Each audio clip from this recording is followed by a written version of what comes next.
No livro de Jó, no capítulo 1, a partir do versículo 1.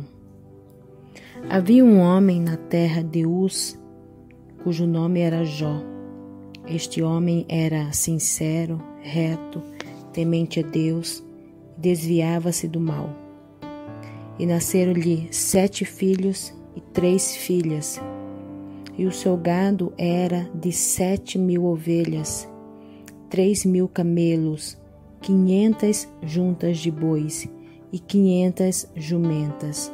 Eram também muitíssimos os servos a seu serviço, de maneira que este homem era maior do que todos os do Oriente. E iam seus filhos à casa um dos outros, faziam banquetes, cada um por sua vez, e mandavam convidar as suas 3 irmãs para comerem e beberem com eles. Versículo 5. Sucedia, pois, que decorrido o turno de dias de seus banquetes, Jó os santificava e se levantava de madrugada para oferecer holocaustos segundo o número de todos eles, porque dizia Jó: talvez pecaram meus filhos e amaldiçoaram a Deus no seu coração.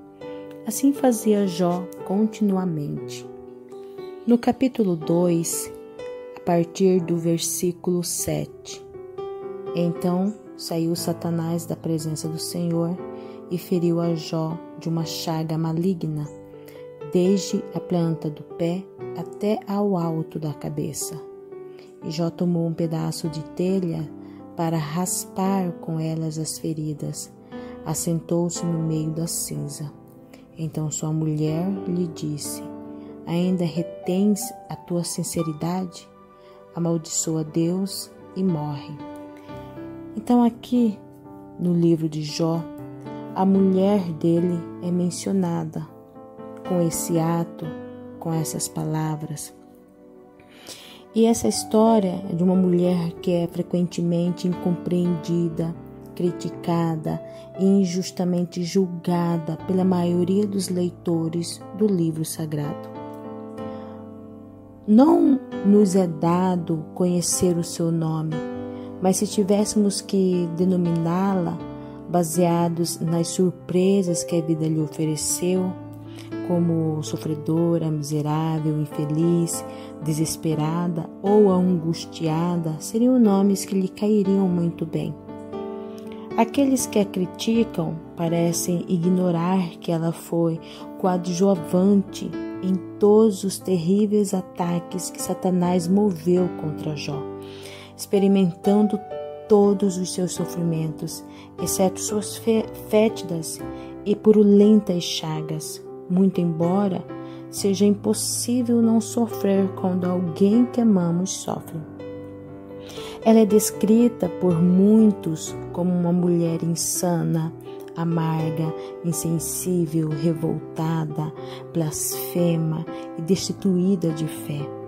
É apontada até mesmo como uma pedra de tropeço usada por Satanás para derrubar o seu bom, justo e fiel consorte Jó. Tudo por causa de seu infeliz conselho para que Jó amaldiçoasse a Deus e morresse. Seus críticos imaginam que ela deveria ser forte e suficiente para estar ao lado do seu marido, confortando-o e animando-o para superar resignadamente toda aquela tragédia. Embora seu infeliz conselho seja um fato, não podemos ignorar os seus sofrimentos e as lições que o livro de Jó quer nos ensinar sobre as origens e razões do sofrimento humano no mundo sustentado e governado por um Deus que se apresenta em toda a Bíblia como amoroso, justo e bom, até mesmo para com os pecadores. Pelo contexto do livro, nem Jó, nem seus amigos, Zafar, Eliú e Bildade, entendiam as razões de tanto sofrimento e de tanta tragédia.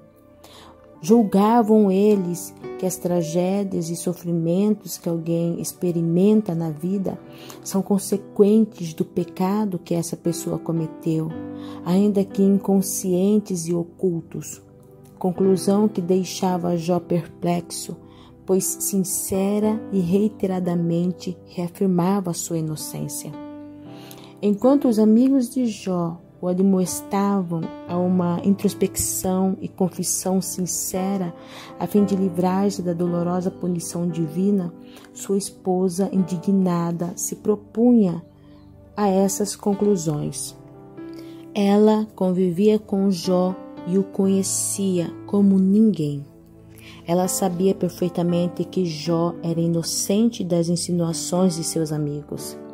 Ela sabia de sua inteira consagração e dedicação ao Senhor e era uma admiradora do caráter íntegro e reto do seu amado esposo. Crendo também que a causa da dor e do sofrimento humano é o pecado, e sendo convicta da inocência do seu sofrido esposo, ela chegou à conclusão que seu amado era vítima de um ato de injustiça da parte de Deus. Daí a sua explosão de revolta e mágoa contra o Deus que ela pensava conhecer. Suas palavras expressam o desabafo de um coração desesperado e oprimido pela dor. Elas expressam os sentimentos de alguém que ignorava as razões dos sofrimentos com que a vida muitas vezes nos brinda. Ela não podia entender que o Senhor não pode blindar os seus fiéis, protegendo-os das consequências que o pecado trouxe à raça caída, pois se o fizesse, correria o risco de que o nosso amor e o nosso serviço prestado a Ele e a sua causa seriam resultantes apenas de intenções meramente egoístas. Os filhos de Deus não estão livres de lutas, dores e decepções na vida, mesmo sendo amados por Deus e fiéis a Ele. A única certeza que podemos ter quanto às provações da vida é aquela que Paulo nos lembra, que o Senhor nunca permitirá que sejamos tentados além do que possamos suportar. Condenar a mulher de Jó é não reconhecer a fragilidade e os limites da miserável natureza humana. É menosprezar também a graciosa misericórdia daquele que conhece a nossa estrutura e se lembra de que somos pó. Ainda hoje no mundo existem pessoas que, por ignorarem as razões das tragédias humanas, culpam a Deus, responsabilizando-o por todas as mazelas sofridas pelo homem. Consideram a Deus como um Deus ausente, que permite o sofrimento de pessoas boas e inocentes, enquanto muitas de caráter, no mínimo duvidoso, gozam de saúde, riquezas, poder e fama. Muitas dessas pessoas não podem ver sentido nas injustiças da vida, e por não conhecerem os desígnios de Deus, revoltam-se contra Ele ou até mesmo negam a sua existência. A esperança para elas é que, segundo o apóstolo Paulo, Deus não leva em conta os tempos da ignorância, como não levou em conta as palavras loucas da mulher de Jó. Deus conhece e sonda os corações, e se essas pessoas lhe derem uma oportunidade, Ele se revelará a elas, como mais tarde se revelou a Jó e a sua esposa. Saúde, bens, filhos novos, honra e uma história que ficou registrada para a posteridade. Foram os meios usados por Deus para se revelar a Jó e a sua inconformada esposa. Não existe na Bíblia nenhuma condenação contra esta mulher, que na sua ignorância deixou escapar a loucura de um coração que não conhecia perfeitamente a Deus. Não seja você tentado a condená-la, antes procure conhecer cada vez mais o Deus que ela não conhecia. Procure descobrir o que a Bíblia fala sobre o seu amor e sobre seus planos para a sua vida. E se algum dia você se deparar com provações e dores difíceis de suportar, lembre-se da história de Jó e de sua esposa. Lembre-se de que Satanás é o autor de todo o mal.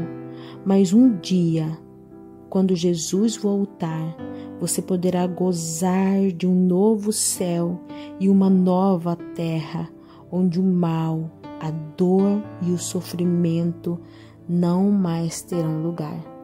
Amém? Fiquem em paz.